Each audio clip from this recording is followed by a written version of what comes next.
Hey everybody, today we are going to be going over ways to practice mindfulness without meditating, because I get it. I can't sit still either. I've got ADHD, I've got anxiety, and when I got started meditating, it was brutal.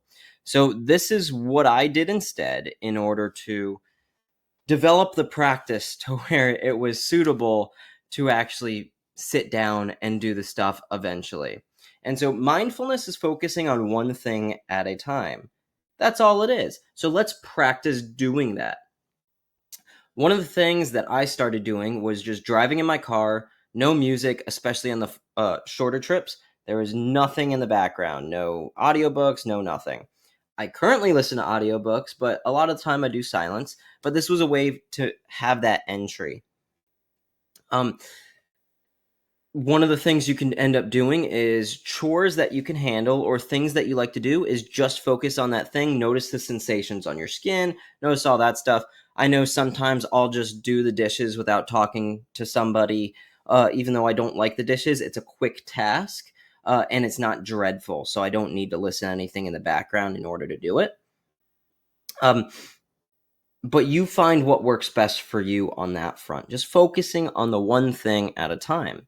Now, another thing you can do is mindful movement. Now, whether this is walking without any music or running without any music, I personally like to run. I noticed my footsteps. I noticed how I was landing on the floor. I was counting how many steps I was taking, and then I would reset at 100. Those type of things. You could do that with your walking too. You just notice how everything interacts. Now, if you want to listen to music and you want to do all that stuff, maybe don't do it with the running and the walking if you're trying to practice your mindfulness. Do more mind-body activities like yoga or Pilates. Personally, I did a lot of yoga at the beginning as well in order to get this going, because it set your body up in order to get into a still state. And there was consistent practice of that. Now, vinyasa is a more movement flow, or hatha as well can be. It depends on who's teaching. So see what works best for you in the beginning, because I know sometimes it's dreadful to just start with that too. But you got to sit with what sucks in order to get better at it and to improve upon it. Tai Chi, Qigong, Pilates, all those things incorporate breath, mindfulness, movement, and those can be ways you get that aspect of training mindfulness in. The last one is nature immersion, to where you're noticing the thoughts, sensations, feelings, and everything around you. If you want to journal it down, you can. I know one of the things that helped me get started on my mindfulness training was I would just brain dump all my thoughts right before bed or in the morning right when I woke up.